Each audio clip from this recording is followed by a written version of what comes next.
Hello, everyone, and welcome to Canadians with Disabilities and Their Allies. My name is Brent Frain. I'm the host. The show is also known as PWD Allies Podcast. Check it out on your favorite app. Today is the day that we talk about why governments hate disabled Canadians. Well, let's It's not true, use the word. Let's not use the word hate. or maybe not the word hate. Let's just use the word dislike. They dislike Yeah. disabled people because I or know have a disdain for. Yeah, I mean, because I, Yeah. I actually heard in our parliament in Victoria that the finance minister said that no party wants to deal with poverty. Like really? Like, why wouldn't you want to deal with poverty? No government wants to. Now, I know in British Columbia we have an election coming up in October of this year of October of 2024. Now is the time to actually show that you actually do care about your citizens in your province, rather than waiting to drop the writ and say what's in your platform or what you are going to do. How about do it right now and actually say this is what I'm going to do now to lift people out of poverty, at least up to a standard of living, so that people can actually afford to pay for their high market rent, the cost of living, be able to have accessible transit to get to and from the communities where you go to. There's so many topics that we could dive into, and that's what we will do today. We'll and, dive and yeah, and just before we get going here, I just wanted to set the stage as your producer.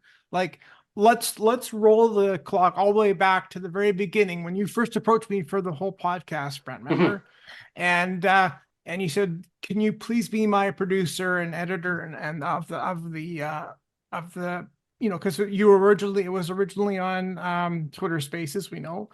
Mhm. And right when you approached me, I thought, well, I'm game for it. But I said, I remember we talked about this back and forth quite a bit. I said, I'll only do it if we can promise that we can have fun with it, and Oh yeah.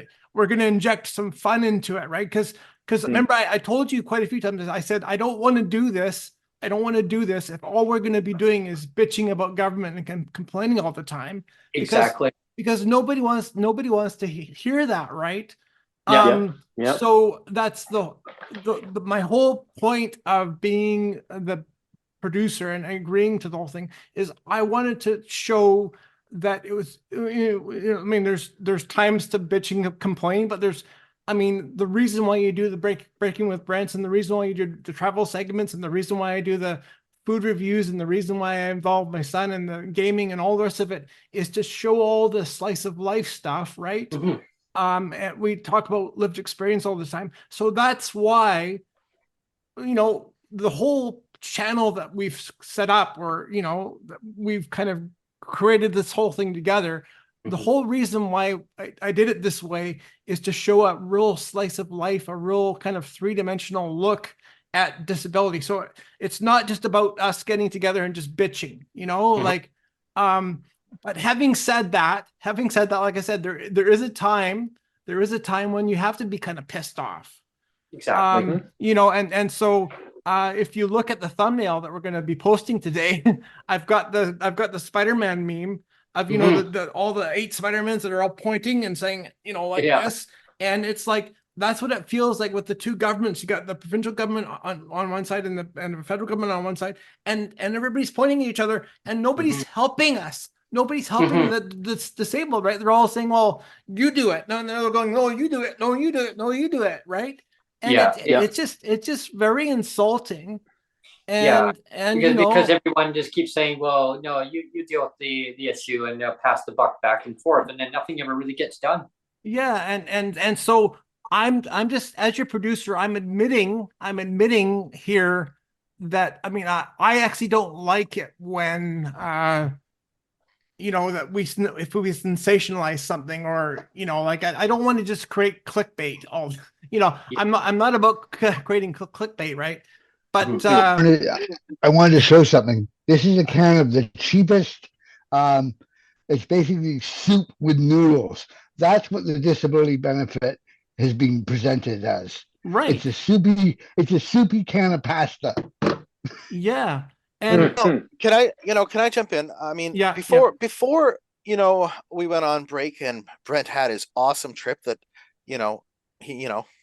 he's I'm pretty so envious. so deserved. I mean, him and his Yeah. wife. I mean, you guys.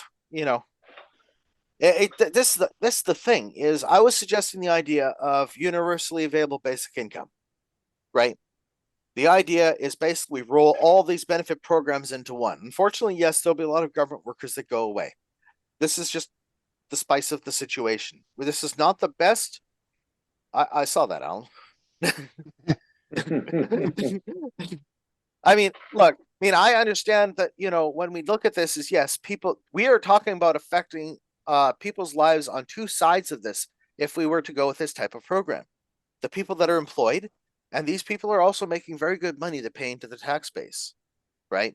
So we're talking about helping out everybody that needs help, but we're also talking about going and potentially getting rid of, 500,000 to 1 million or up to 2 million or more government workers across the nation, right? In 14 jurisdictions. This is not a perfect plan. It's kind of like we're playing a patchwork quilt to undo the damage that's been caused and created by all of these programs, right? And this, so all of a sudden we're going to be making these people that have a specific job skill, for example, that is only a job that works within a government job setting that was there, that would no longer be there. So these are people that would end up either having to go figure out something in the private sector, or we'd have to go and help them go back to school, right? Or if they're old enough to look at retiring, and this is the thing, is when we look at these ideas, we have to look at the positives to it, and we have to look at the consequences, and we have to be honest on both sides. This is not going to be a perfect solution. This helps everybody over here, but it harms all these people over here. And unfortunately, we're caught between a rock and a hard place, because the way the system's been bloated over the years, it now comes to a place where we have to take a look at this from a honest point of view and say, there is no perfect solution here anymore. We're not in a perfect solution situation. We're in a situation where we're going to have to say, we need to help people. We also need to go and re-educate people, and we need to help people that want to become self-employed or become employed, and stop getting in their way. I mean, there's a lot of people that are on disability that could work a part-time job, but don't, because they have a fear of being harassed and thrown off Well, of they disability. can't find it. I mean, I'm on that that trajectory where I'm trying to find part-time work, and part of it is definitely that, but the other part is the landlord sees the resume of someone who's disabled, and he's got a stack of resumes of people he doesn't have to accommodate to. Which pile is he going for? Well, exactly. Right. Are you going to worry about having to accommodate someone with a disability, or are you going to go and just hire somebody that you don't have to worry about? You can say, here's a job, go do it. Right. Well, yeah. And you know what? Sorry, just considering that like 80 or 90% of the jobs in Canada are provided by small business. As a former small business owner, employer, I had a few people working for me. I would choose, I got subsidized to hire people with disabilities, but had the subsidy not existed, I wouldn't have done that. I mean, I would want to, but reality is small business, you need everybody to wear many hats. You can't afford to accommodate. So that limits us to large employers like governments and banks and, and I've done all that. I've done government, I've done banks. Or self-employment. Or self-employment. And a lot of people a lot of people that are disabled, it's like, for example, you take a look at what Neil and Brent are doing with his podcast. This, if it was making money, if it was monetized all the way through, right? If there was a sponsor for it, if whatever, and it was making good money, right? You'd have Michael Bublé. You would have. Yeah, where are you, Michael? Come on, you would right. You'd have two people here that are employed, right? We should be talking to Kraft Heinz, because we all eat Kraft dinner. That's all we can afford. There you go. Actually, not even the real Kraft dinner anymore. If I had $1 million. So what I'm saying is, if there was a way for you guys to be able to go and get this to be doing something, right? Now, if the poverty issue was solved, then what? right? What would the Mm. podcast morph into if this was solved for people that are disabled and disabilities and welfare and disability? What would the podcast turn into? So hypothetically, if these things were solved, what would you do? Would you still have a podcast, or would you go and do something else? We See, would just we would just abandon everybody. I don't care. right? You know, because Help! Boom. well, that's the thing, right? Is what I'm trying to say here is within an idea of when the government gets out of the way and gives people the ability to go and start doing things without having to go and look over their shoulder and have to ask permission and beg permission, then, like, for example, you two guys would go and say, okay, let's do something bigger with this podcast. Yeah. Right? Let's do something bigger. You mean, this is the thing, is when it comes to solutions, we have a government that goes and says, here's this much, Yeah. right there. Yep. Instead of going and saying, here's And the whole thing. And the important thing is only some get this much. Yeah, Not exactly. not everybody exactly. gets this Yeah, much. yeah, It's like yeah. it's like this group over here maybe gets this much. Maybe this group over here gets this much, but not everybody. Well, It's- that's that divide, right? Because it's like, oh, here, you can have this. It's all because this. It's all this divide and conquer Yeah. bullshit, right? Of like, you know, and I don't like it how the social assistance system is set up. Of like, let's play PWD against PWD, and like, Oh. you Oh, it's deserve like- you deserve this, and you don't deserve this. And Well, it's like saying, well, you've got RGI housing, you've got market housing. You choose to have market housing, but you Yeah. don't want to have this. Well, if you want to have this, you need But to go on a waiting list, and then you need to be homeless in order to get that. It's like, well, why would a person want to be homeless? yeah, it's your cheap. fault. It's your fault that we're not giving you Yeah. RGI housing or Yeah. any kind of subsidy. It's Exactly. your fault. Like, right, or better yet, is like instead of having RGI housing, being able to go and say, okay, we're giving you enough money that you could actually afford a loan Mhm. for a Yeah. place to actually that you could own, Right. right? Exactly. And in 15, 25, 30 years, whatever you pay it off, you could get married, you could have kids. You wouldn't have to worry about the government being over your shoulder going, oh, you decide to move in with somebody? Oh, they moved out? Oh, you're clawing you off. We're Yeah. cutting you off, Yeah. Sorry. I mean, so this is where, when I look at what I'm suggesting with UABI is not the perfect solution.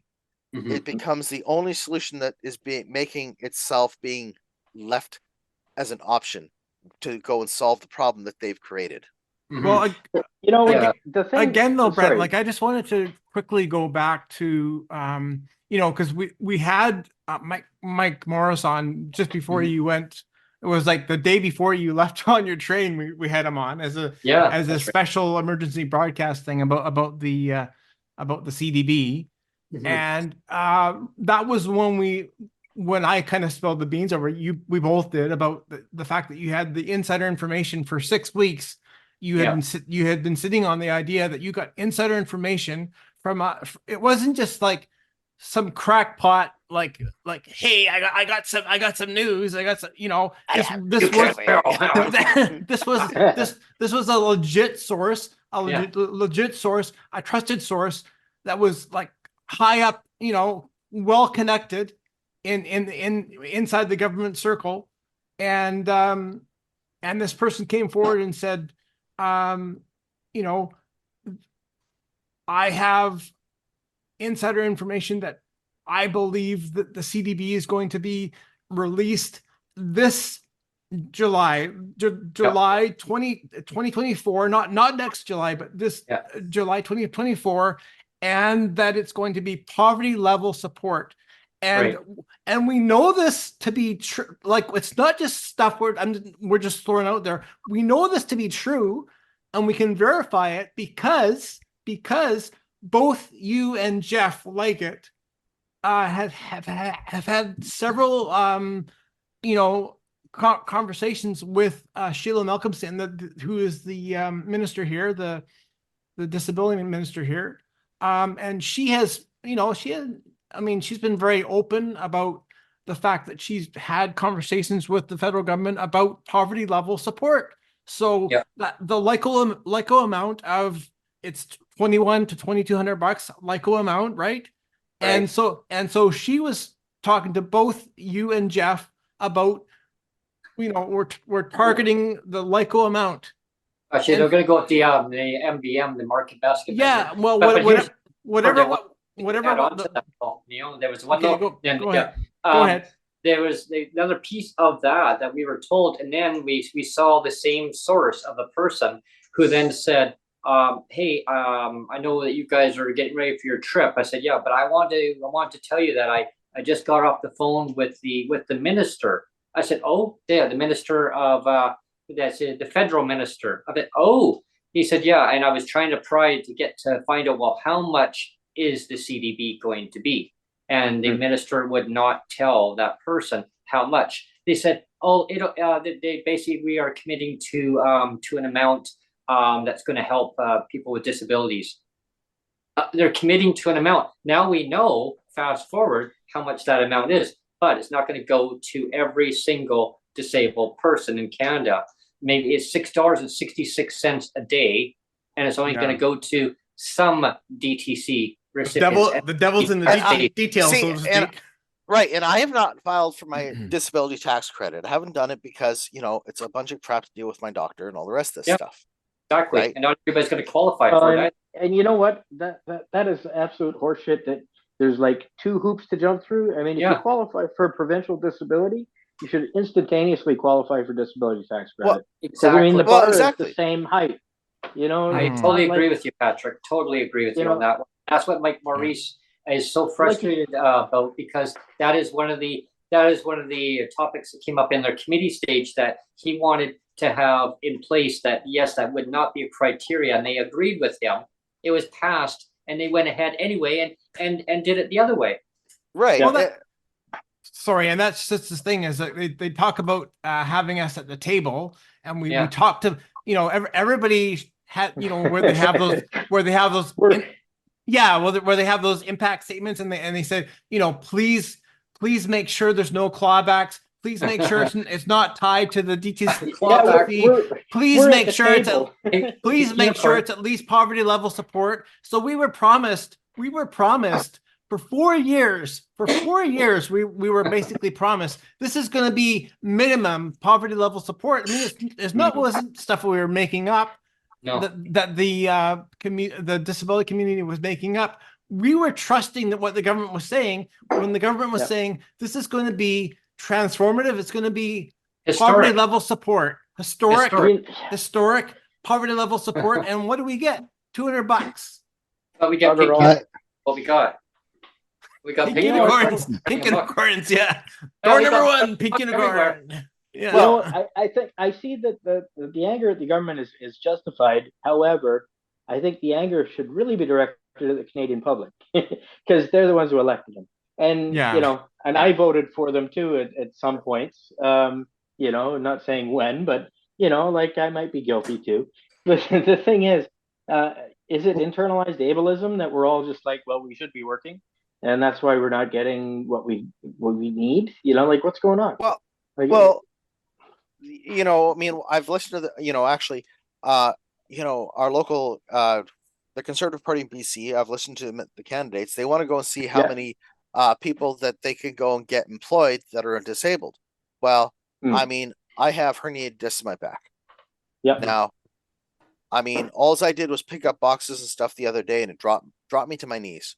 My back was, in so excruciating pain that basically, in order to try to get my vertebrae back into place, I had to slam my back onto the ground. I can't afford to keep going to a goddamn chiropractor, pardon my language, a chiropractor every time my back goes out, right? Yeah. Especially when it's like, oh, we'll give you 4 times or 12 times a year covered at $20. Well, at $1,500, that $20 makes a big difference in food. It makes a big difference in, doing things, Yeah. Well, and that's the part that just drives me batty is I remember, I'm not going to point fingers at government, because that's not what it's about. It's about nonpartisan. It's about, whatever government's in power. It's all parties. The jobs plan. Just pick a color. Solve it. Well, it's like, I mean, I'm old enough to remember. Does everybody remember the old Life brand cereal commercials where it was like, "Yep, let's get Mikey." Like, Like Yeah. I'm not gonna eat it. I'm not gonna eat it. And I remember it's that. that's kind of what it's like with the government. It's like the provincial government's going to the federal government, like you guys deal with it now, and now the federal government's saying, well, we don't want to deal with it. You deal with it. It's It's now hot potato. It's hot now it's all potato. egg in the face, basically. You know, it's It's Well, you know, and this is where, you know, I mean, when it Scrambled comes to when it comes to, you know, solutions, it's like they don't want to go and admit the truth that they're part of the problem. Well, you know, I think maybe what we ought to be doing is coming up with no cost solutions, because you know that seems to be what it is. Nobody wants to pay for us to exist. So you know, I've been racking my brain. I've been looking at. well, that's why they have MAID now. Oh, Well, right. yeah, exactly. Here, check out. But you know what? They also have anti-suicide things. So, like, you know, like suck and blow. You know, what do you want? You know, like it's bad. Yeah. It's bad. But But One you of know, the things. sorry. Sorry. Again, I mean, when people look at the thumbnail for today, you can kind of say that I puked up a thumbnail, but it was basically like sometimes you have an emotional reaction to something, and again, like I don't like to sensationalize things. I don't like to make things clickbaity or anything like that. But sometimes you just have to have an emotional reaction to something, and so this show and the thumbnail that's accompanying it is basically I puked it out there, and it's like some people are gonna appreciate it and some people aren't. But the whole point, though, again, I think we're speaking for the whole of Canada, like the disabled across Canada. When I say that everybody felt like they got a huge gut punch, right? I mean, the idea a little lower than the gut, actually. Yeah, exactly. And nut shot, you know. You know, and it's like again, this whole thing was promised for 4 years, and it feels like we got strung along, and it's like, oh, surprise, you know. And then we got the rug pull and the bait and switch, as I called it on the last podcast. So bait and switch, rug pull. It's like, oh, you thought you were going to get poverty level. Oh, big surprise. You know, here's curtain number 3. You know, fairness, one of the things I've been doing, and Brent's probably seen it, and MJ's probably seen it on Twitter, is I've been relating the 200 a month to the $6 a day thing, and I've been correlating it to the fact that most of the people like Freeland and Kamara and Justin Trudeau probably spend more on coffee tips, not the coffee itself, but the tip, than they actually giving people with disabilities. And I've been trying to use that as an optic in my advocacy, going, this is so pathetic that Christian Freeland probably spent more on her coffee tip at Starbucks than she's giving people. You know what? I'm looking at it like it's almost hopeless for our generation. But what can we do for the kids that are going to get disabilities growing up? You know, if you qualify for the RDSP, I was thinking about this. If you qualify for RDSP, there should be a way to get supplemental income out of it. Like, you know, let's say you get $100,000 in your RDSP and you have just dividends every month. You should be able to pull a little bit of that to just, you know, live. And you know, it shouldn't penalize you at all. Right. And the other thing, it's all like drip fed right now. Yeah, exactly. Mine's locked in till I'm 65. I'm the same. I don't know if I'm going to live to 65. You know, like See, and I don't even have one. Right. Yeah, because you don't have disability tax credit. Yeah, you need that to get the RDSP. Like that's crap. You know. Right. Exactly. It should have been automatically. You know, the provincial government, you know, already communicates, you know, with the federal government on so many things. They could have said, hey, would you also like us to go and send this information for, you know, your disability tax credit right at the out of the gate? It should have been done from the provincial government, and they could have filled it in with the doctor's notes, right? You know, or a copy of the report that they have and said, you know, please see attached report about the disability, blah, blah, blah, you know. Fill one form. one form. You know, it should do Well, it all. I mean, right, and this, I, this is re- the I problem. remember I remember way back when MJ, my family doctor, after he retired, that was it, right? But I remember saying, what about this DTC? I said my bank keeps talking about our RDSP and that I should get it, and he goes, well, you already got provincial, and you're automatically going to get federal when the time comes. And I go, really? He goes, yeah. And I go, no. The bank said that's not how it works. And he goes, did you talk to Revenue Canada? I said, yeah. And they said, every time you keep doing your income tax, Brent, you keep saying you're a person with disability, and then it pops up by saying you need to have this on file. He goes, Yeah. I'm not filling out no god, pardon my language, everyone, but my doctor had said I'm not filling out any goddamn more forms for you. You're disabled, Brent. Period. That's the end of story. I'm going, okay, and The that's doctor the thing, gets right? paid to fill it out. The Yeah, doctor gets paid to fill it out by the government. You Yeah. know, that's crap. Well, Yeah. exactly. Just a lazy why I doctor. was, that's why I was so annoyed with this, with this $200 amount, because yeah. of the entire budget. More is going to the doctors and Oh, I the know. politicians for the forms Yeah. than Mhm. it's actually going to people who You know, are supposed to be receiving, which is again one of the reasons on Twitter where I could tag Kamara and Freeland going, you guys are pathetic. You're spending more on coffee tips than you're Yeah. actually giving disabled people. Yeah, And yeah. I wanted to use that parallel because I grew up in a good family and I kind of know how people operate who actually have a decent income. Yeah, Because yeah. I actually, when I ran my landscaping company, I was making 800 a week clear, not a month. A week after my gas and my taxes and all that Yeah. and all that, I was making 800 clear a week because I had a big photo contract. So Well, I kind of here's the- know how much. I kind of know from the white collar side of it how much Yeah. people actually spend when they go out for lunch and stuff. And I know for sure, even in these hard times, they're probably spending more than $6 on a tip. Oh, percentage wise. absolutely. Not Well- only that, Alan, but it was interesting you mentioned Kamal actually, because I was just thinking like a joke in my head earlier, like a couple hours I earlier, got a joke. about the fact that I was thinking like Minister Kamal is probably saying, well, I'm gonna block off like 2 or 3 hours of time to just devote completely to the CDB today. I'm gonna like have like 2 hours. I'm just gonna pour every all my thought into this, right? And then like maybe 20 minutes later, she's like, oh, screw that, and then she does.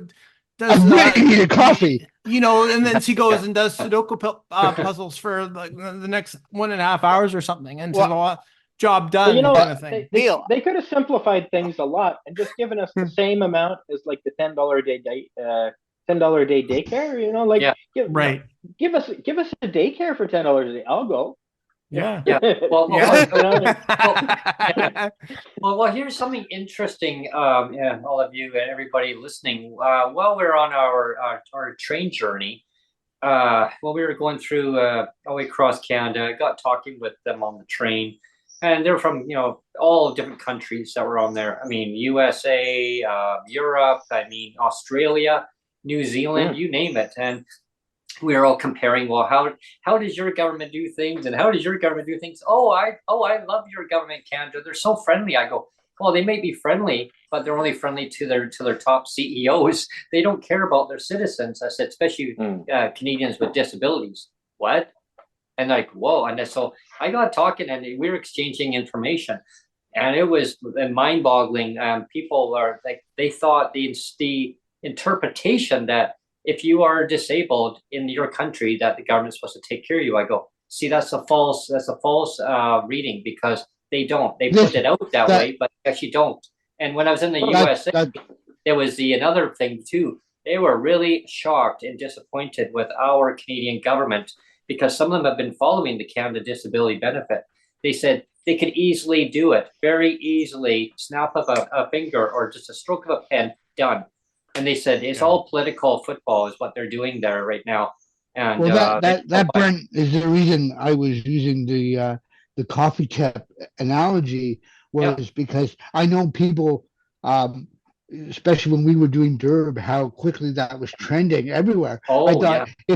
if I could get the whole $6 tip analogy to trend, by doing PWD and PWD Rising and callers tips, freelance tips. Mhm. Well, I thought I could because I knew that a lot of people that use social media that aren't disabled, and I thought Oh, yeah. if we could pull the curtain back and going, it's that little dude behind the curtain running the machine. And, Yeah. and if the non-disabled community could go, hey, wait a minute, you telling me that disabled people aren't being taken care of and that they're being sandbagged? Yeah. I thought if I could get that group annoyed more than we are, Well, that you Well- talk about barrier to entry, like all this DTC stuff, right?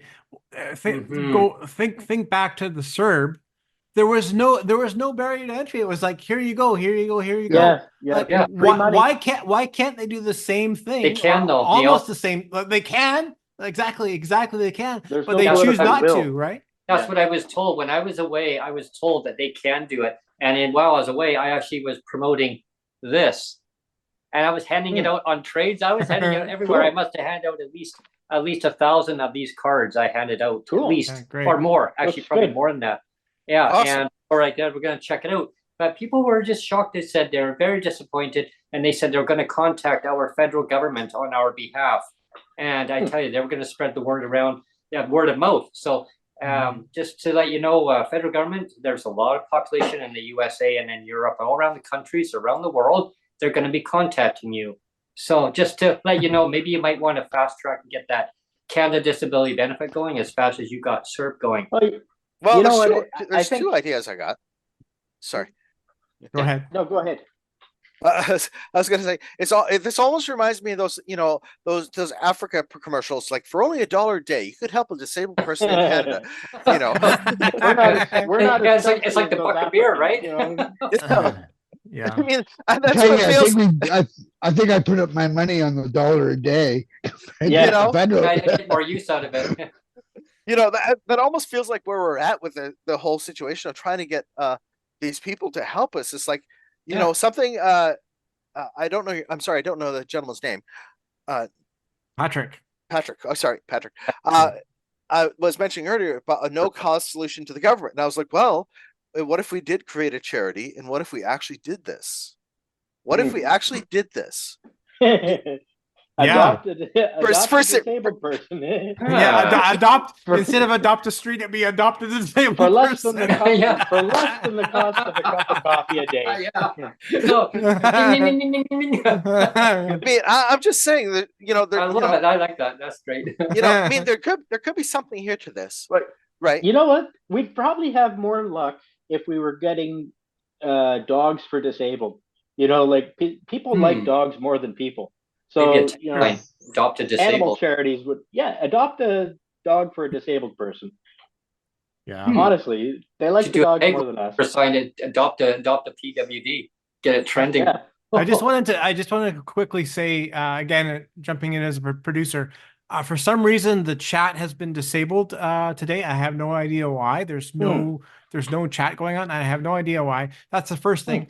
The other programming note I wanted to say is that while you're away on your train trip, Brent, we're over 500 subscribers now. So I just wanted to do a shout out to everybody that's on the channel, that appreciates the channel, that knows why we're doing the channel. Like I said, I mean, when we first started the whole thing, it was to show a three-dimensional holistic look at what disability is, a slice of life thing. Like I said, it's not just about coming on and complaining about everything. It's about showing a complete Lived experience view of everything, right? And this is the whole idea behind the whole channel.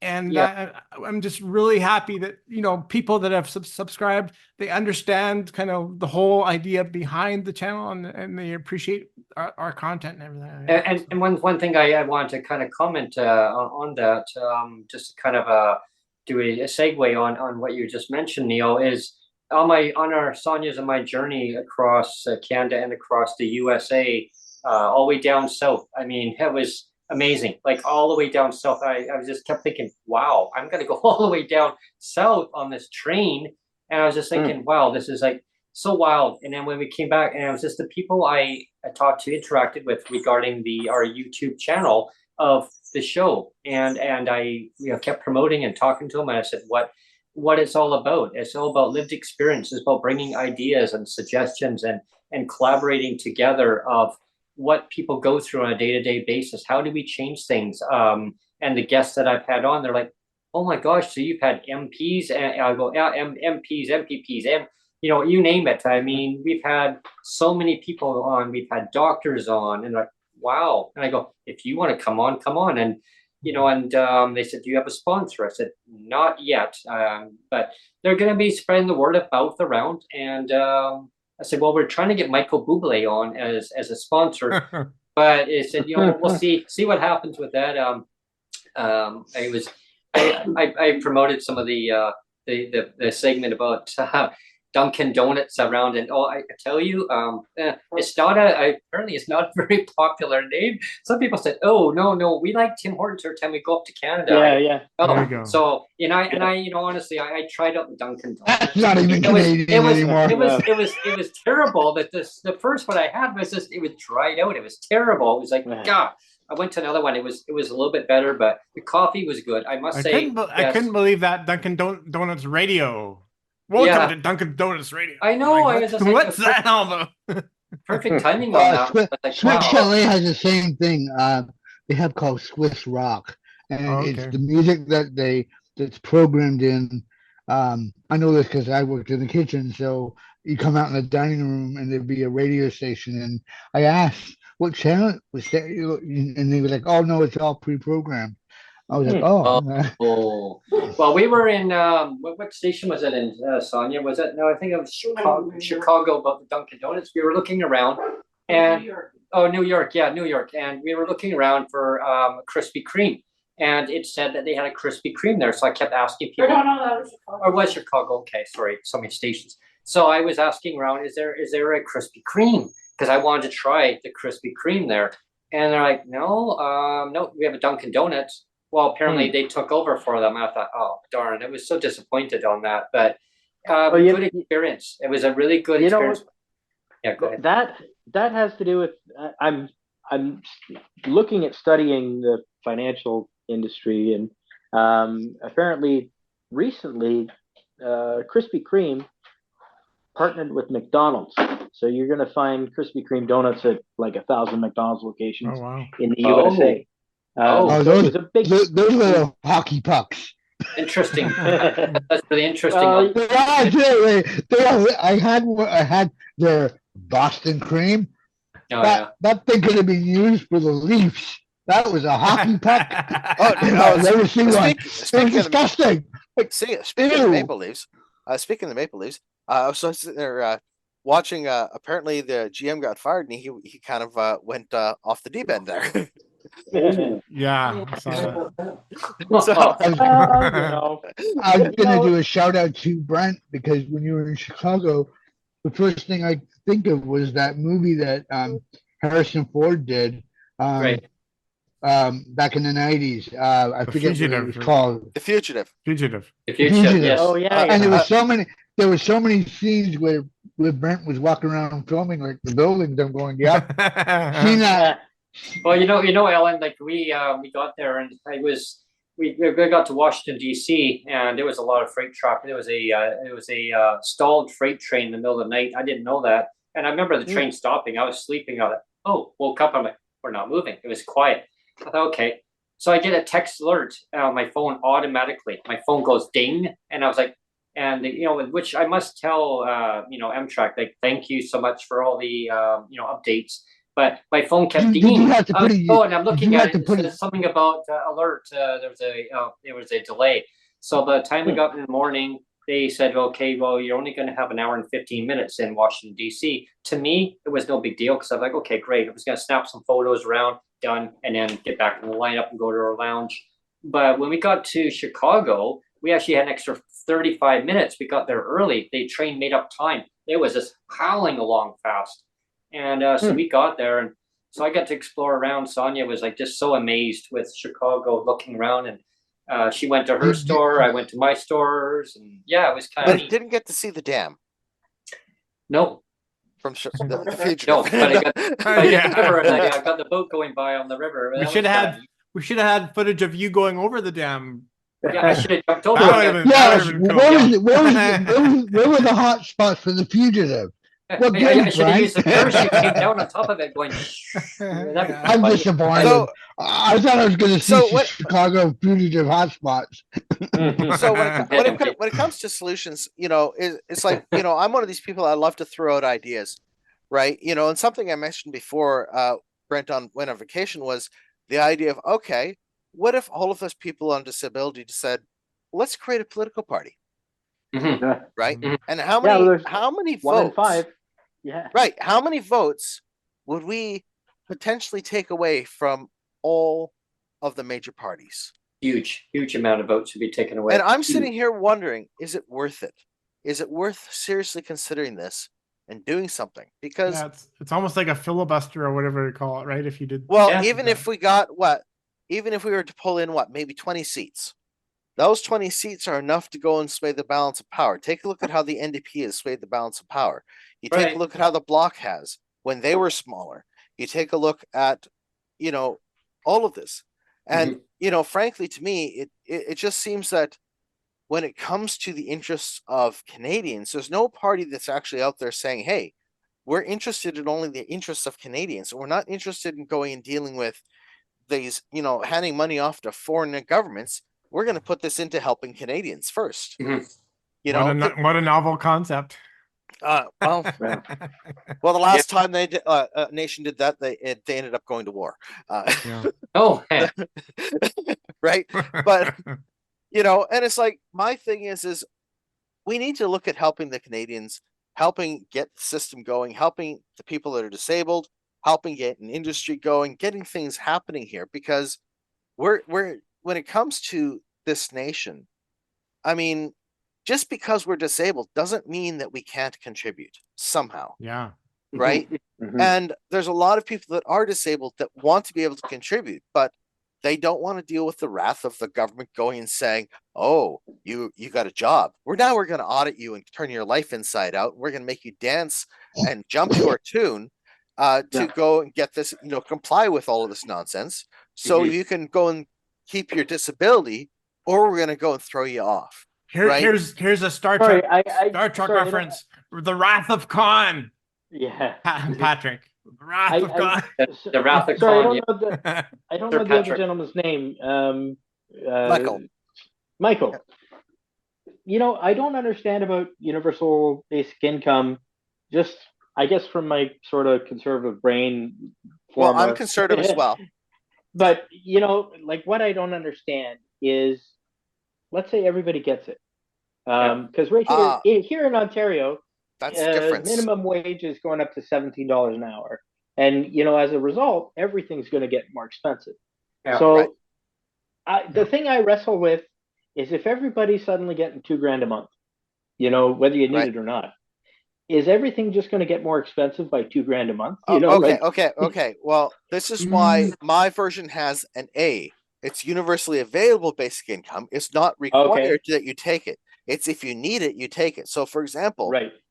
we take all the child support programs, we take the child benefit programs, we take child support and spousal support. We roll this stuff out because here's another thing a lot of people don't understand is divorce is expensive. And this is money that people are pissing away to lawyers, that these lawyers are just vultures and just taking this money off of people. When we have criminal courts that are dismissing charges for serious crimes because the wait time is 3 years. My thing is if we deal with the spousal support, child support issue to help out, I mean, because on average, you're not getting $2,000 a month for each kid, right? Right. You're not getting $2,000 a month for spousal support, really. I mean, we roll this in. We're going to take these lawyers, the judges, the court clerks, and move them over to criminal, so we solve problems over here. So eventually, what the idea is, this will also put money back in the pockets of Canadians that aren't spending it, which means they'll be able to pay off their debts and so forth, right? Right. I mean, Mhm. you know, how many single people get behind their child support, for example, and the judge goes and says, "Oh, we're going to take your driver's license away." I mean, Mhm. they do this. They Yeah. do Yeah. this. Like That's a that's level going of to help you make an income. Yeah. Yeah. right. Yeah. That's like you're making the problem worse. Yeah. So Yeah. my thing is let's just make, you know, create a system where we roll in the people, that we roll in the kids, we roll in the parents, we roll in the disabled, the unemployed, the temporarily disabled, workers' compensation people, Canada pension, unemployment insurance, student loans. Yes, we roll in Mhm. student loans, right? Hmm. We roll in all of these things because the amount of money that we'd actually be saving, because the cost to administrate these programs is It's insane, huge. Yeah, right? way too expensive. And Right, that's, yeah, I like the for- way that you've mentioned that, MJ, because it's a way of modernizing our way of thinking of going forward and changing things that make more sense of. And I love your viewpoint on that, like the universal available basis. Yes. Yeah. You don't have to take it. Yeah. Yeah, you don't have to. If you don't want it, you don't take it. If you want it, I, you I take it. would I would like to see something in it where let's say you needed it for a year, right? Yeah. Or even Right. even if you were a landscaper like I was, and you're not going to be cutting a lot of grass from October till May, Hmm. right? So you're going to need it doing that. Is to be able to say, well, I don't need the full 2,000, but I would like to be able to put 500 aside of it Well, into a Well, into a thing see, we and like that's a the part. That's the part of the thing, Alan. You're exactly on mark of what I've been thinking.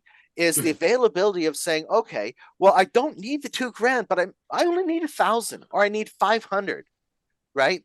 And you can choose up to the 2,000 of how much you really need, right? And then if you say, well, I only need 500, or I need 1,000, or I want to just take the $2,000 for my kids, you know, because that's $2,000 for the kids, because we're getting rid of student loans, we're getting rid of the $1 a day or $10 a day daycare and all the rest of these programs that have been all put in, because it all is going to be merged into this one program, right? That's the idea. Is this is going to be the catch-all. If you need the money, well, you can take the money. I was If you also don't, thinking, you don't. MJ, that about like let's say you said, well, okay, I need 1,500, but I only need 1,000 to live on. Can I bank 500 Yes. of that? yeah. Yeah. Can I Yes. bank so that You could take so that $2,000. come May, I know that my equipment's getting kind of worn around the edges, and I might need to Right. buy a new riding lawnmower. Yeah, then Right, you right. but Well, you take the $2,000, it costs you $1,500 to live. Okay. You can bank that money. The government is not going to sit there and go and say, oh, you got too many assets. You know, the idea of what I'm talking about is to getting people that are even disabled to have home ownership as well, making that available to them. And the current problem here is with people that are disabled, because we cost so much money in rent. If we actually were able to own our place, we would be paying a lot less than what we would be in rent, Yeah. which would give But, us you know, more money for us to actually live on. more money in your Michael, pocket. I saw. Sorry. Go ahead. Go ahead. Sorry. Just I believe it's the Alberta disability plan that Ash. allows what Ash. Ash. They Yeah, I allow think they allow you to inherit a home. You know, like which would blow the asset limit in Ontario totally out of the water, because like $40,000 is what you're allowed to have in total. You know, in assets. But being able to inherit a home would, you know, that would alleviate so much poverty and homelessness. True, but one of the problems with inheritance is, like, for example, your parents said, "Oh, we're going to give it to our disabled kid, or we're going to give it to all the kids equally, or whatever." It, you know, right? I mean, to me, there's a lot of. I mean, it's just one of those things that if you could own your own condo, for example, and it's a single level condo, you got an elevator because you need, you know, you're in an electric scooter, right? Yeah. And you could still go wherever you need to go, or, you know, and this is why I love Amazon. They can deliver a lot of things to your door, including toilet paper, you know. well, you don't live in my building because it goes stolen. Oh, Right. right. Yeah, Right. you know Yeah, what? You gotta fill up a box with cat crap and leave that for them. Like, Yeah. Exactly. here's a bag of Yeah. volunteer cat droppings. Right on the Actually, advertising. actually, I've heard of people doing that, and they ziplock it, and then they ziplock it in a bag, then they go and vacuum seal it so the smell stays in, and flavor saver. yeah, Oh, man. you know, but so I mean, when it comes to solutions, it's like the government could do all of these things. Oh, They could say they could. we can do this, right? But when I talk about like $2,000, even that right there, that would take, or that would get rid of all the administrative people that would need to be in OAS and GIS for Yeah. CPP. The CPP investment board and all that money could be put into the UBI fund. Same with unemployment, and put that in there, because the for example, you have retraining funds that are sitting there not being accessed, or people can't use. It's like you don't qualify, you're this, some nonsense. Or we're spending that money on, or we're spending the money on places like Work BC and other places that really don't do crap for you, that run you through a bunch of nonsense to then go and say, Ontario's the same. right? Same with Ontario, yep. Right. Or it's like, well, you don't meet all of these things. Well, we spent like 30 hours of your life that you can't get back, and wasted wasted more tax dollars. They could at least buy us lunch while we're there. Well, exactly, right. And this is the thing, is all of these programs, and I'm talking like when I'm casting a wide net on this idea, I'm talking all of these programs that have been created that actually are just make work projects, quite literally. I contacted my worker at March of Dimes in Ontario, and she was like, "Yeah, unfortunately, like I was like, I'm 54. I'll go learn how to weld if there's training money supposedly available. Like I'll go do that. I don't care, right? I've got another 30 years in me. I don't mind doing a blue collar welding job or something." She goes, "Yeah, no, I'm afraid you're gonna have to get a loan for that. There's ODSP doesn't fund that kind of thing anymore." I'm like, well, how the hell does Doug Ford want us to get out and have a job? Yeah, basically a menial 2-bit job of being a janitor, which is now being replaced by janitorial robots, right? Yeah. Right. Walmart has 3 of them. Walmart in Kingston. The only Walmart we have, it is one in Kingston, and it's got 3 automated robots that work around them. And I asked one of the staff, and they're like, "Oh, we're trying them out." I'm like, "Yeah, sure you are." And then you're gonna get robots saying, "I'm sorry, Dave, I cannot do that." Well, when we were in New York, here's the there was thing, something interesting on that. good point. There was a can you there was imagine these there was something when we were in New York. There was a McDonald's that was there, and I wanted to check it. I just wanted to see what was what they have to offer, and it was all automation, almost like there was no cashier. It was all of those self-serve kiosks and a couple of seats to sit down in, no cashier, and it was all pick up and take out. I was like, wow. So I could see where the trend was going on automation. Well, exactly. So, I mean, this is the thing. Reading jobs are the next. I mean, a lot of us people that are undisabled, we're fairly smart people, and a lot of us are a lot smarter than the people that are that are working, because we have all the time on our hands. We just absorb things like a sponge and learn, right? And half of us are high functioning autistic, which is a bit of Rain Man thing going on there, right? Like, well, exactly. So, I mean, this is where I was thinking of the whole idea. This charity, $1 a day. Yeah. I'm disabled, but I'm not dumb. I don't know if this will apply to everybody, but I got a worker at Employment Ontario here in town. I just recently got in touch with, because I'm tired of sitting around. I want to do something, like you say, contribute. So I was thinking, I'm going blind. So I all I have in my mind, really, and it seems I've got a knack for this investing shit.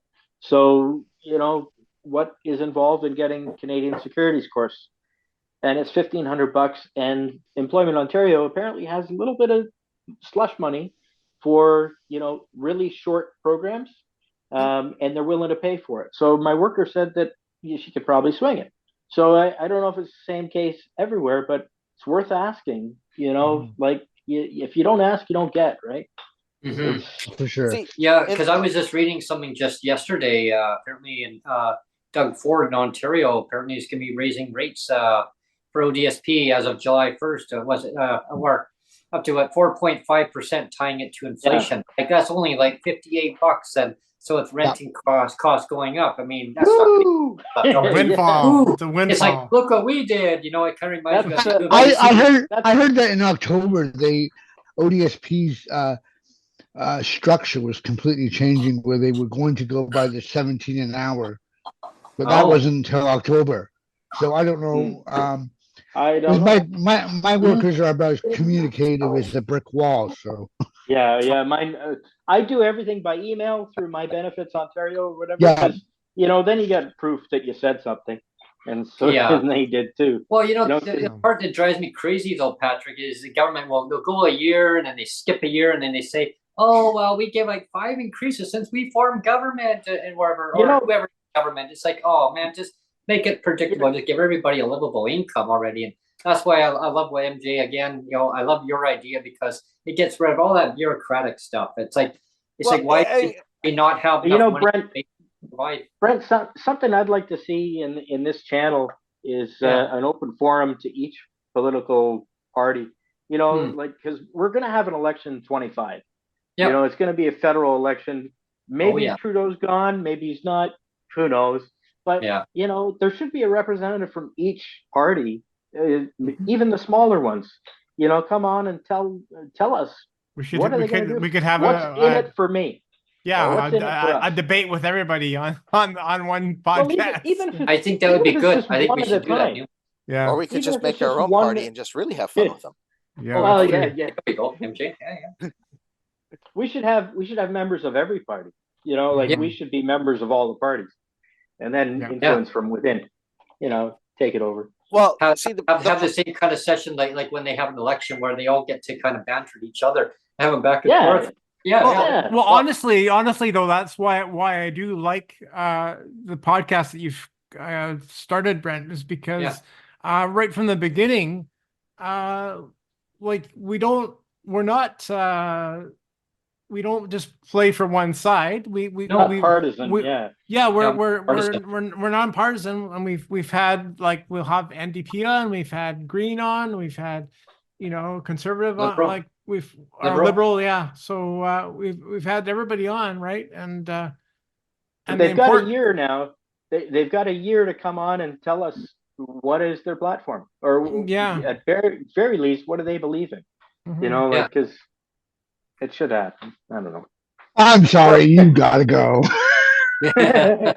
Well, Sorry, you know, In the words of Donald Trump, you're fired. Yeah. Well, That's well, not the we're you going know, to hear. that's the thing is when it comes to solutions, it's like all we hear is say, "Oh, we're going to do this, we're going to do that, we promise this and promise that," right? You know, I mean, I'll be honest. I mean, I've thought of the idea of a political party for a while, and I've actually been working on the platform, and UBI is part of the platform, right? It's part of the idea because the amount of people and the amount of help that is needed is more than people actually realize when you go and take a look at the real numbers. Because when you take a look at the unemployed, okay, a lot of people don't understand how the unemployed metric actually works. When you run out of unemployment insurance, right, that changes you in the where you are. Then for so many weeks, if they don't see that you're unemployed or become employed after a certain period of time, you're just taken out of the matrix of the quotient. So you're no longer counted as being unemployed. You're just disappeared, right? Yeah. Mike, you're right, Michael. And I remember being laid off years ago. I worked for a police force doing wiretap monitoring, and it was interesting. But it was project based. So when those ended, you were basically you were on Pogey, right? Like you had to take EI. And I got thinking, at that time it was limited to like $2,000 a month. We're talking 20 years ago. I don't think it's gotten any better, but it should be based on your taxable. it should be based on your taxable income, what you report as tax. Because, you know, if you're self-employed, you don't really qualify for proper EI. You get, you know, Yeah. if you argue for it, you might get it if you've paid into it. But what if it was Right. based on your actual income tax? It would Mhm. prevent people from cheating on taxes. Because, Yeah. you know, Well, the other option is, you know, with UBI is we kind of like over increase it. We'll say, I don't know, to $3,000, and then we go and tax it on the income, and you'll still get $2,000. yeah. Yeah. Right. Well, and So you know what? You know what? If everybody just got it anyways, here's your $2,000 a month, and we're gonna tax you at the end of the year. You know, for the balance of 24 grand off of your paycheck if you make more than that. You know, Yeah. like it Which could is- be a wash. No, it's not gonna be a It could- lot of. well, the thing is the one of the reasons I looked at that where it was based on income, and then I realized exactly what it does is it takes our provincial programs, amalgamates it all together. It creates the unemployment insurance program, puts it all in here, and now we've got a big monopoly of bureaucratic nonsense that has to be ruled and regulated and organized. And Mhm. my thing was like, you know what? I think the worst option is saying, if you want the money, take the money. If you don't want the money, don't take the money. Very Mhm. simple, right? If you need the money, take the money. Opt Right? in, opt out. Yeah. Exactly. You opt in, you opt out. If you all of a sudden, like you're working on the fishing trawler, you're making $6,000 a month, you know, you're unemployed, and you know, if you don't have to work, you don't have to work, right? Well, I also don't like this idea that gets pushed out all the time that disabled people aren't taxpayers. Because I mean, Right. Yeah. even know. if you're not working, you're paying a lot of tax. And I mean, Huge. I worked for 20 years and I was able to afford this condo. So again, this year, I'm gonna have to be paying like a crap load of, I don't know what it's gonna be. It's gonna be a crap load of property tax again. And Your condo maintenance fees have got to be killer and too. my maintenance fees Oh, are yeah. going up like crazy too. Oh But I my mean, God. what's my choice? I don't want to sell because if I sell, I'm screwed, You're in right? a tent. Yeah. Yeah. Right. So yeah, you know, and this idea that the government just assumes that everybody that's on disability is not a valid taxpayer. Well, that's just BS. I'm Yeah, sorry. exactly. Exactly. And you know, because every time that you go shopping, you pay taxes and you pay property taxes if you have a condo and I mean there's taxes everywhere. Yeah. So If you own a it's just car, you're paying taxes. yeah, Yeah. it's just a myth that the government puts out there to other stakeholders or whoever, you know. Oh, Yeah. there is a public attitude of that too, though, like that we're just freeloading useless Yeah. eaters, to quote the Nazis. Yeah. Yeah. Well, Like- I mean, Like, you know, Yeah. that's the biggest problem is people automatically think, oh, you're disabled, you're useless. Yeah. You know, Yeah. I mean, Wrong. we look, you know, take a look at the minds at this table, right? Take Yeah. a look at our the intelligentsia that we've presented here, you know, between us and a lot of the many other people that have participated in the round tables, right? The intelligentsia here, we've had probably 50, 100, 150, 200 people with a level of intelligence in this big circle of people that understand the disability problem, you know. Honestly, if we were organized, we would have an advocacy group here, right? If we were organized working together, we would have an advocacy group that would be powerful. You know, I don't know what to suggest here to get these people attention. Either it's like I say, either we go and create a charity and we get people to donate to help us out, you know, $1 a day, or we create a political party and we go and come up with the ideas and the solutions ourselves. I mean, the options that we have here to get these people to listen to us is starting to run out. Yes. Right. That's the problem. Is Should it now be- that Yeah. they're suggest, like you said, they're suggest made because you can't afford to live. When I Should it heard be that a- lady suggest made, I cried. Yeah. Yeah. Yeah. I cried. I was so sickened of this country, and it Yeah. shouldn't exist. Yeah, I hear you because as soon as I heard that too, I thought, wow, like, is the government, is that not serious? Like, thinking, okay, well, we don't want to deal with it, so here's an easy way out. Here you go. You know, here's, you know, like, really? Is that what Canada's all about? Like, and when I mentioned, when I was, I'm curious to see, did people were shocked anybody about that. Did anybody watch the recent humor thing where Kamal was being like questioned by a bunch of people? This is after the amount was announced, right? Of the 200 a month. And like the woman would, it was like she was reading from a script the entire time.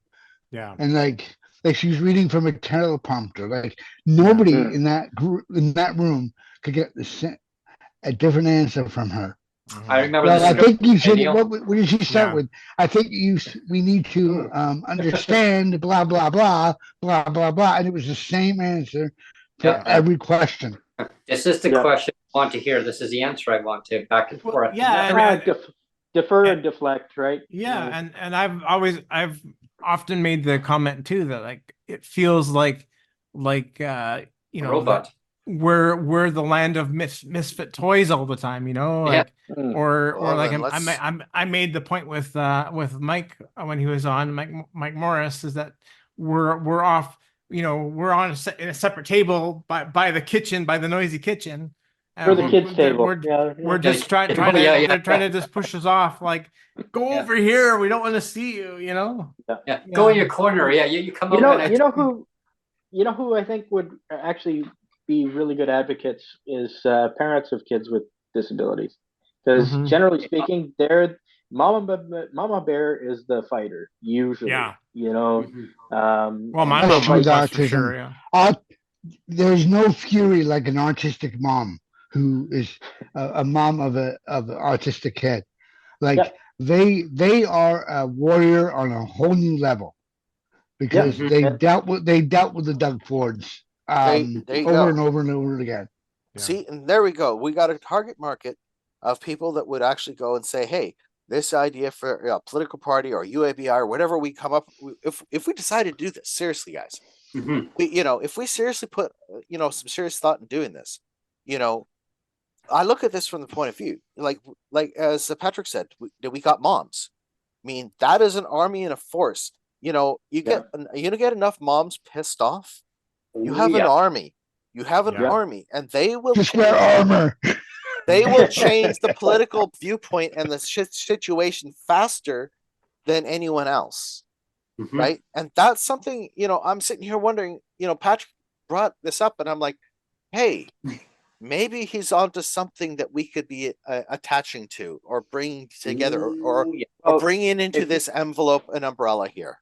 Yeah, Patrick's definitely onto something there.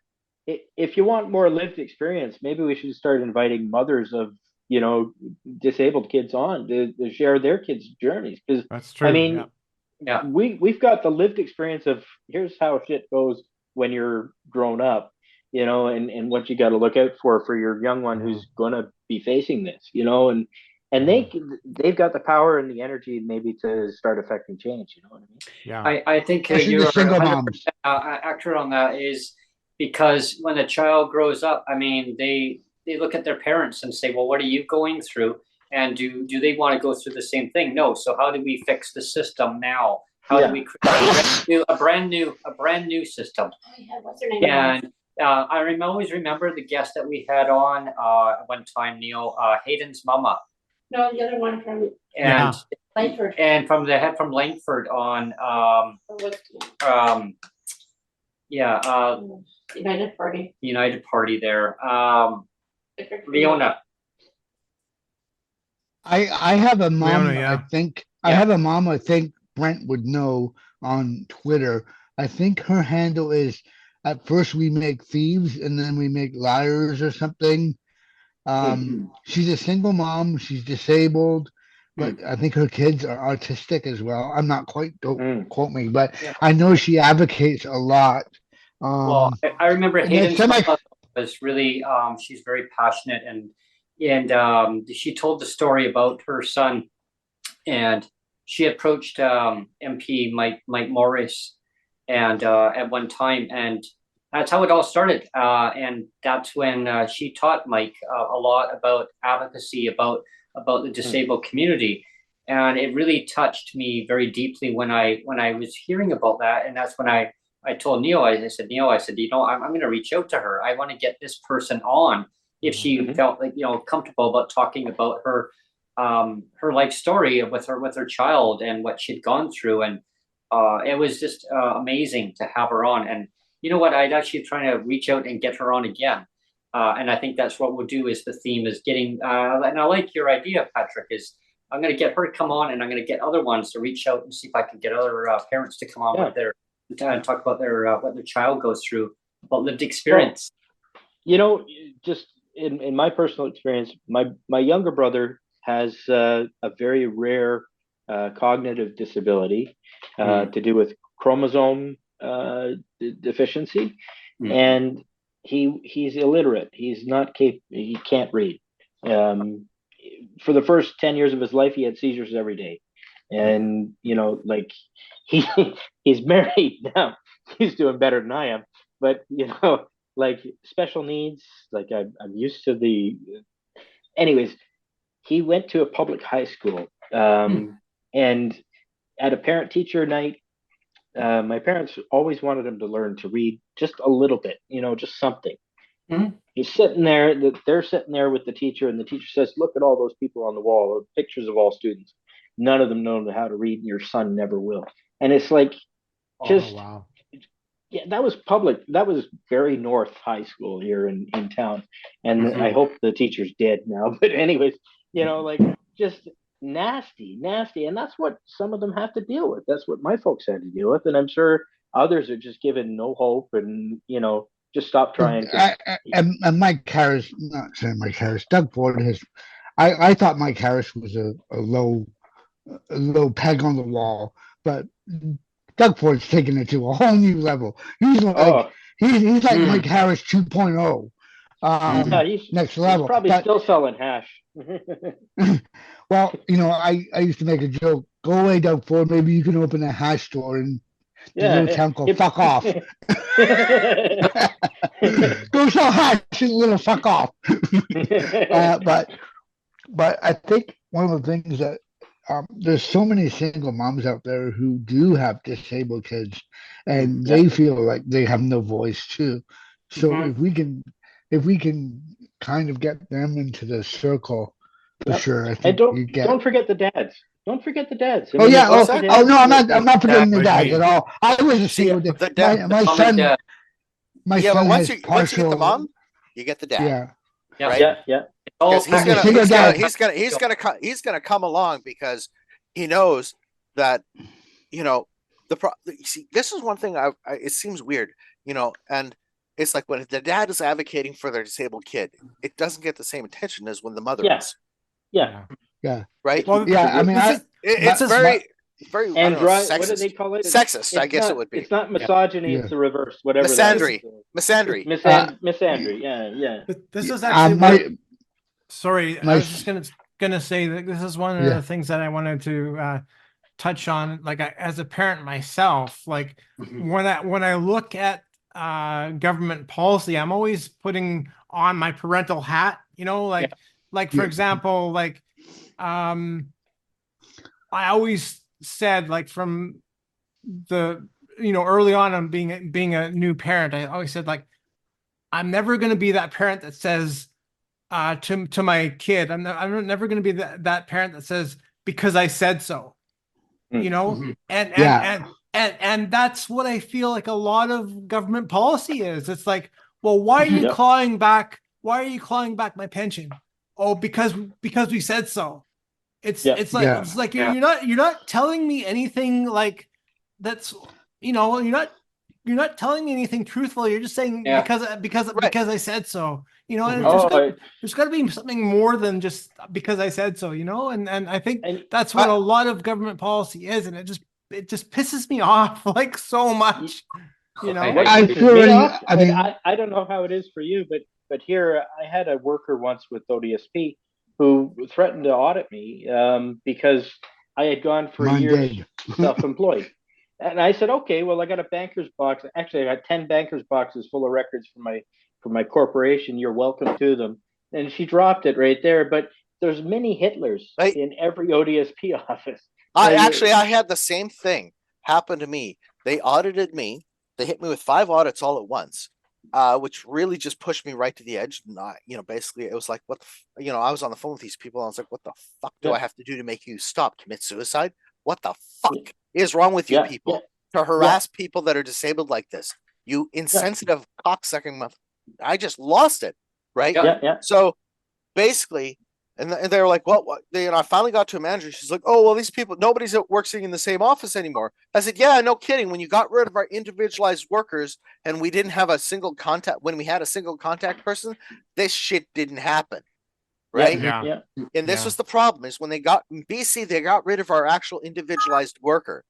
Yeah. So now we have this thing of where you call in, and you don't have an individual person's point of contact, an individual They call and person. tell us, right? So Yeah. and this, so this Exactly, is where Ellen. it's like when you don't have people that you have this point of contact with, you have this type of thing that happens where they all decide they're going to audit you. So I did the same thing of what you did, Patrick. Was I basically printed off. I was running a billing software that printed out 1,000 invoices, put it in one PDF. I got a PDF splitter, put it in 1,000 PDFs, because I'm like, have a nice day. You want all these things? I'm going to get you individual PDFs. And do you have any idea how long it takes to open 1,000 files and close them and print them? Well, you know what? I didn't have all the didn't font even size have- like this big too, so it's just like Disabled person crashes computer Well, it's like, server. so because they third partied me. They third partied me after this. Then so it was like shit. The third party person had to print out this out. It took them about 5 hours to print all this out. And by the time they got all this printed out for the welfare people, it was a couple thousand pages. And they were like, she's like, what's this? I said, this is what you want to audit me? You can do the math and figure out how much money I've made. Right? You could figure it out. Have a nice day. This is what an audit is. An audit isn't me doing all the work for you. I'm yours. You want to fuck with me? I'm going to fuck with you. Right? Here's an interesting one, guys. And they within a day of them receiving those papers, the audit was closed. They didn't do it. yeah. Too much work. When I got audited after I applied last year for my self-employment amount, I was hoping to use the money to get my website built through Squarespace, because I know it's like $350 a year to run the Squarespace thing, and they audited me, and I'm like, and they're like, oh, we want your CRA, and you got it, and I'm like, I can get into it, but I can't print anything off right now. Like, and they're like, oh, don't worry, we'll access your CRA. Then why did you bloody ask me? Yeah, really. We already gave them permission. I went to the bank. I got my TD and my RBSP, my RBC, and I'm like, if you didn't need to ask me for my CRA and you could just go get it anyway, why did you bother? Oh, I was pissed. I know. Well, yeah, exactly. They did the same thing to me too. I said, I already gave you permission to contact the CRA. You guys can get a hold of them. Because they already do. Right? Yeah. So it's like, what the They already have the like, information. it's like, what the fuck are you people doing? Like, you're just being harassing, right? And then when I went to go and file a complaint against them, basically I was told, well, they're just following procedure. They're just following the rules that they have. It's like, it doesn't give them the right to be abusive. They said, well, there's nothing that's going to happen because they're union workers. They're protected. And I'm like, well, that, so my right to then you know who to take out the window. You know who to take responsibility for that is their employer, who you take to the what is it, the Canadian Human Rights Tribunal or whatever. Yeah, like maybe it's time to start making those complaints. I don't know. Like, especially if it's happen. Their employer would. I'm shocked that when in Ontario you still get a worker, but they can drop you and you can put, like, I had this girl, this lady Dana, and she's the one that audited me, but she was actually in person quite a decent person. Right? Like, I met her in person and got a bunch of paperwork, and then she actually seemed like a pretty empathetic person. And then I went to this summer, I went to contact her for something. I think it was eyeglasses or something. Only to find out now I have a worker called Sarah, and nobody told me that. Yep. I've had the same thing. I left voicemails, never get a call back. So that's when I just started using the My Benefits portal. That's And why I use you that know, strictly. I just like I've got to take my rent increase form to ODSP so they have a copy of it because they pay it directly. Oh, oh, okay. But they told me that if I stay another year and I get another rent increase, so I'm going for 1260 to 1291 in July. Oh. If I stay another year, ODSP will freeze. They will not pay my rent on my behalf, and I could be put on hold because I Oh, exceed the Wow. amount. I exceed the amount um, that I exceed the amount of my benefits in total on rent. uh-oh. And they're like, well, you could go maybe rent a room. I'm like, excuse me, why do you pretend to be a male with a disability and try and rent a room? See Yeah, how that goes. yeah. Let me know. Yeah. So I can't everywhere. I have messaged people to see if I could rent a room because it would say like rent a room, private bathroom, shared kitchen, laundry, and I Yeah. would get like I get replies by, oh, you're disabled, you're on ODSP. I'll rent to you, but it's an extra 200 a month, and I want 6 months in advance. I Yeah. have Yeah. Just literally got I've got replies like, Because oh, why don't you go and live with your family? And they're this is deliberately trying to disqualify you right off the bat. yeah, they find Yeah. reasons to get disqualify you. They find Yeah. reasons to go and make your life because you're disabled more difficult. This is why, when I was trying to look at ideas and solutions, it's like I'm trying to look at the best optional solution, which has an equally unhappy outcome for everybody. Yeah. make it shitty for everyone. Yeah. Right? Yeah. For the people that are currently employed, or they're going to become unemployed. You're right. So they're going to be on this system as well while they get retrained. Or they can, and here's the other part is I can apply for it. Yeah. But Right. something something I'd like to see. And this is kind of beside the point, I guess. But I've been watching these things about these community living arrangements that they've got in the UK and other places where it's like they got old people, young people, they got single people, couples, they got everybody living together, like in basically a building that's like an old folks home, but it's for everybody. You know what I mean? And Yeah. I like this idea. If you're single, and a I lot do of too, us who are actually. disabled I think are, it's great, actually. Yeah. See, I don't see Helsinki that has happen. that. They have apartment buildings in Helsinki you have a where community. people bring each other dinners and Yeah. Right. like Barbecue, all that bake, kind of stuff, based. right? Well, because you get the older people that are like interacting with the younger kids, and so the kids are getting like mentors and stuff like that. Yeah. So Yeah. I think it's Oh, a, you're Good. young, little punk. it's a great idea. A great idea. It keeps everybody Anyway, healthier. we've kind of approached the end of the show, Brent. So I didn't know if you want to do Yeah. closing comments. Or did you It's want to go always- into overtime? Now another hockey reference. That- Go Canucks, go! Freeze. Yeah. Yeah, definitely the time always flies back so fast. We used to do that in the and, spaces. We go into sudden death. 2 in the morning. We started at 8 and we're finishing at 2 in the morning. We're like into Yeah. sudden death overtime.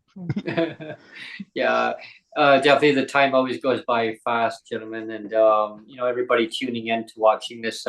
It's always great to have the panel joining us on whatever topic we're talking about, and it's always very important topics. I mean, very important topics we always dive into because it's all about lived experience. It's all about coming together with ideas and and suggestions and also like what everybody's going through and collaborating together. I think it's so important in changing going forward and letting the officials know, the government officials know, like it's not okay with the way that the system is now. We need to modernize, and I've emphasized it even to right in front of the government. I've said like we need to modernize things. We need to now do something different, go forward, do things to enhance people's lives, make things better, give people a livable income.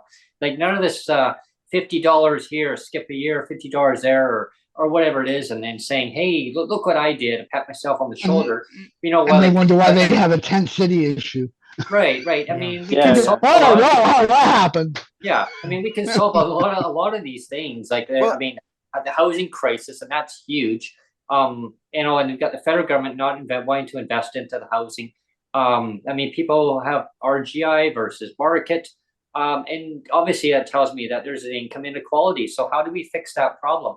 Do we just say, oh, give everybody RGI, or just give everybody enough money where now they can live autonomy wise, they can live where they want, when they want, in whatever community, not where the government says they need to live. You know, it always reminds me, Ellen, of what you're going through right now. Like, just give people a standard of living. And I also remembers what MJ, what you mentioned, give us a base amount, like a standard amount. If you need it, great. If you don't, then like kind of incorporate all these ideas in. And I think going forward, I think we're onto something here big. Well, yeah. you know, Well, and maybe Brent, you know, like I said, you know, either we organize either with a charity, or we go political, like, Yeah. or either we go Yeah. big or go home. And that's Yeah, where kind of where exactly. I feel like we're at with all of these ideas. It's like Yeah. we're at this point where it's like, do we explode this and expand this and go big and say, let's make something happen? Because no one else in the political sphere wants to do it. Exactly. There's always excuses. Yeah, there's always Exactly. I think it'd be actually hilarious to do the like they adopt a street, but instead do adopt a PWD. a disabled person. I think it'd be like that'd be hilarious. Like it would be so like, what is the word, like Outrageous. counter We should- cultural. Like it would just be I don't Oh, know. how We did should- Stranger we should things have, happen. out there? Number we sign, should number have sign, like a- adopt PWD. Yeah. we See, should- and we should I'm have up for like a, adoption. Hey Brent, I'm serious. Yeah, I know. We should do a casting call. We should do a casting call and have your next breaking with Brent. Yeah. We'll do an ad segment Yeah. for like all these disabled people saying, "Can you Yeah. please adopt me?" Yeah. We'll run it on the channel. Disabled, I I'm think it'd be adopted. hilarious. Hilarious. Yeah. well, exactly. And if we made Yeah. seriously, if we made a charity, right? Yeah. If we actually had a charity for this, you know, all the people that were making donations to actually help out the disabled people, you know, they get a tax write-off in the entire system. Corporations might even consider donating because, hey, they get a we tax should have write-off. like I'm we should just have saying, like there's a a make thought a here. wish. Yeah. Yeah. Yeah, Make a wish exactly. for disabled people. You know, Well, we're not exactly. Where's trying Ed to Mc- make where's a Ed McMahon when you need him? Well, and then that's why I Pancake- encourage Pancake breakfast with Doug Ford.